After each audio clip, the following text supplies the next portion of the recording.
என்னடா பண்ற? சொல்லு சொல்லு. இது மாதிரி நான் வீட்டுல நிறைய செடி வாங்கணும், எப்படி வாங்க என்னன்னு தெரியல. நீ எப்படி பார்த்து சொல்ல கொஞ்சம். அப்படியாடா? சரி, ஓகே. இப்போ இன்னைக்கு பார்த்தீங்கன்னா நம்ம வந்து செடி எப்படி வாங்குறது அப்படின்றத பார்க்கலாம். அதாவது நம்ம வந்து செடி வாங்குறதுக்கு பார்த்தீங்கன்னா மெயினாக ஒரு 3-4 ஃபேக்டர்ஸ் பார்க்கணும். ஓகேவா? ஃபஸ்ட்டு இப்போ முக்கியமாக ஒரு செடி வாங்கணும்னா நம்ம மேக்ஸிமம் ஒரு 4 ஃபேக்டர் பார்த்தாலே போதும். ஒன்று ரூட்டு, இன்னொன்று ஸ்டெம்மு, இன்னொன்று லீஃபு, அப்புறமேட்டு இதோட ஏஜ். இந்த 4 ஃபேக்டர் பார்த்தாலே போதும் தான். இப்போ ரூட் இருக்குன்னு வச்சுக்கோங்க. நீ இப்போ இந்த இதை ரிமூவ் பண்ணி பார்த்தனா உனக்கு இது கீழே வந்து ரூட் எல்லாம் பிளாக் கலர்ல தெரியுதா? இது மாதிரி பிளாக் கலர்ல தெரிஞ்சிச்சுன்னா அப்போ இந்த ரூட் வந்து டிசீஸ் ஆக அட்டாக் ஆயிருக்குன்னு அர்த்தம். அதாவது ஏதோ ஒரு நோய் வந்திருக்குன்னு அர்த்தம். உனக்கு ரூட் வந்து எப்படி இருக்கணும்னா கொஞ்சம் வெள்ளை கலர்ல இருக்கும். ஓகேவா? நெக்ஸ்ட் வந்து பார்த்தோன்னா ஸ்டெம்மு வந்து பார்த்தோன்னா நல்லா ஸ்ட்ராங்கா இருக்கணும். ரொம்ப தின்னா இருக்கக்கூடாது. இதோ இந்த மாதிரிலாம் தின்னா இருந்துச்சுன்னா கீழே இந்த மாதிரி தின்னா இருந்துச்சுன்னா அதால வந்து சர்வைவ் ஆகி சீக்கிரம் வளர முடியாது.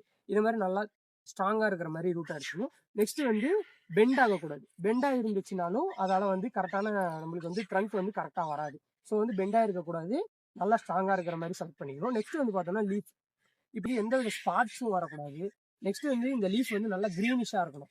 இப்போ இந்த இதுல வந்து பார்த்தோன்னு வச்சுக்கோங்க, எல்லோ கலர்ல எந்த லீஃப்மே இல்லையா, அந்த மாதிரி எல்லோ லீஃப் இல்லாத மாதிரி வாங்கணும். நல்ல கிரீனிஷா இருக்கக்கூடிய பிளான்ட் செலக்ட் பண்ணணும்.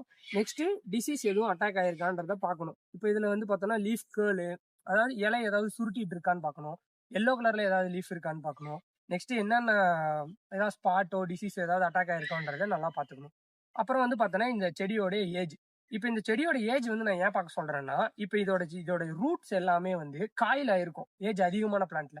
அப்போ வந்து என்ன ஆகும்னா, நீ எடுத்துட்டு போய் வேற ஒரு இடத்துல பிளான்டிங் பண்ணும்போது, டிரான்ஸ்பிளான்ட் பண்ணும்போது உன்னால ரூட் வந்து ஸ்லோவா தான் growth ஆகும். ஏன்னா எல்லாமே காயில இருக்கும். அதுவே நீ வந்து கரெக்டான ஏஜ்ல இருக்கக்கூடிய பிளான்ட் யூஸ் பண்ணினா, அதோட ரூட் வந்து growth வந்து ஃபாஸ்டா இருக்கும். ஈல்டும் உனக்கு வந்து எந்த வித பாதிப்பும் இருக்காது. நல்லா வளரும். அதே ஏஜ் அதிகமான பிளான்ட் எப்படி நீ வந்து கண்டுபிடிக்கணும் அப்படின்னு கேட்டீங்கன்னா, நீ அவங்க கிட்ட நர்சரி நடத்துறவங்க கிட்டயே நீ கேட்டீங்கன்னா அவங்களே சொல்லுவாங்க. இப்போ எக்ஸாம்பிளுக்கு வந்து தக்காளி செடி வச்சுக்கிட்டோம்னா 20லேருந்து 25 நாள். அப்புறம் கத்திரிக்காய் எடுக்கிறோம்னா கத்திரிக்காய் வந்து 30லேருந்து 35 நாள். இந்த மாதிரி இருக்கக்கூடிய பிளான்ட்டை தான் வந்து நம்ம செலக்ட் பண்ணணும். ரொம்ப ஏஜ் கம்மியா இருக்கிறதையும் செலக்ட் பண்ணக்கூடாது. அதிகமா இருக்கிறதையும் செலக்ட் பண்ணக்கூடாது.